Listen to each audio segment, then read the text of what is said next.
اسرائیل ایک ایسی سرزمین ہے جہاں مضبوط تاریخ اور عقیدے ایک دوسرے سے جڑے ہوئے ہیں، اور تین بڑے مذاہب یہودیت، عیسائیت اور اسلام مسلسل اس کے عجائبات کا دعویٰ کرتے رہتے ہیں، جس سے وقتاً فوقتاً تناؤ پیدا ہوتا رہتا ہے، اور یہودی اوہے کا خیال ہے کہ یہ زمین ان کا پیدائشی حق ہے، اور اتنے سالوں تک دوسروں کے قبضے کے بعد کیا وہ اپنی زمین دوبارہ حاصل کر سکیں گے اور اپنی عبادت گاہ تعمیر کر سکیں گے۔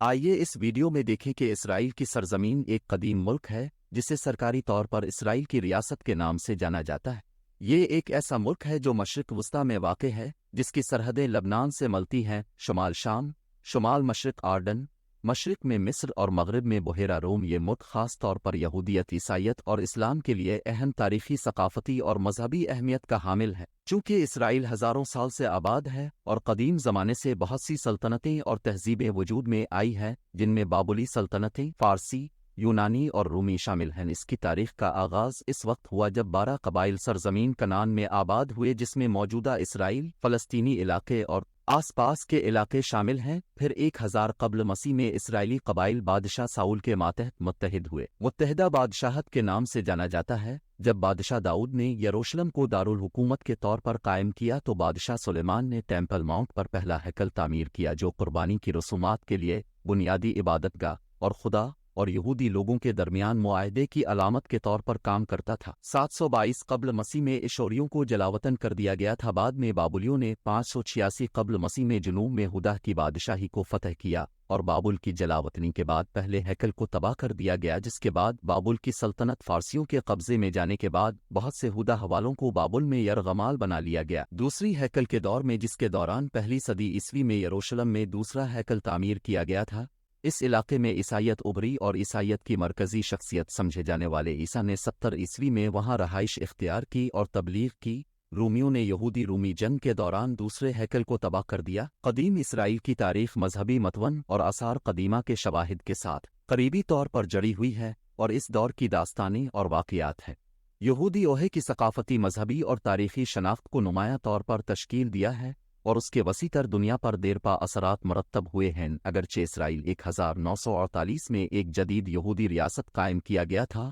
اور اس کے بعد سے جمہوری حکومت اور پھلتی پھولتی معیشت کے ساتھ ثقافتی، تاریخی اور سیاسی اہمیت کا مرکز رہا ہے۔ متنوع آبادی، تکنیکی اختراعات اور ایک مضبوط فوج جس کا بائبل کے بہت سے واقعات اور مذہبی شخصیات کے ساتھ تعلق، اب بھی اسے اکثر کہا جاتا ہے یروشلم کی مقدس سرزمین۔ یہودیت، عیسائیت اور اسلام کے لیے انتہائی اہمیت کی حامل ہے، جو اسے دنیا کے سب سے مقدس اور متنازع شہروں میں سے ایک بناتی ہے۔ اب آئیے ان مذاہب کے لیے یروشلم کی اہمیت پر تبادلہ خیال کرتے ہیں۔ یروشلم یہودیت میں بہت اہمیت رکھتا ہے۔ قدیم ترین شہروں کو یہودیوں کا روحانی اور تاریخی گڑھ سمجھا جاتا ہے، اور یہ انتہائی اہمیت کا حامل ہے کیونکہ عبرانی بائبل تاناخ میں 600 سے زیادہ بار ذکر کیا گیا کہ قدیم یہودی مندر یروشلم میں مغربی دیوار میں ہیکل کے پہاڑ پر واقع تھے، جسے ویلنگ وال بھی کہا جاتا ہے۔ دیوار یہودی روایات میں دنیا بھر کے یہودیوں کے لیے دعائیہ زیارت اور عکاسی کی جگہ بھی بن گئی ہے۔ یہ خیال کیا جاتا ہے کہ خدا موجودگی یروشلم میں رہتی ہے۔ اس کے علاوہ یہودی روایت یہ بھی کہتی ہے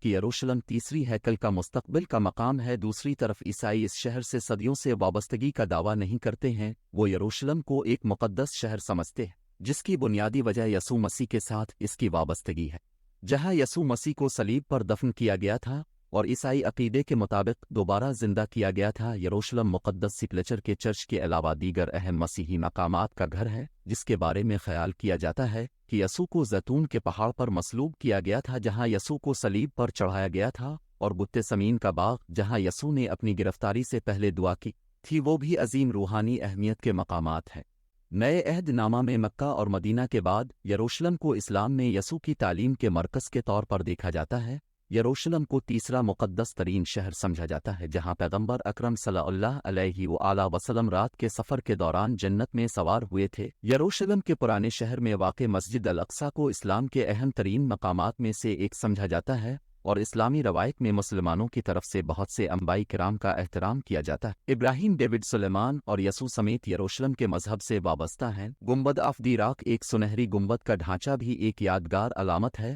اور احاطے کے اندر ایک اور پسندیدہ مقام ہے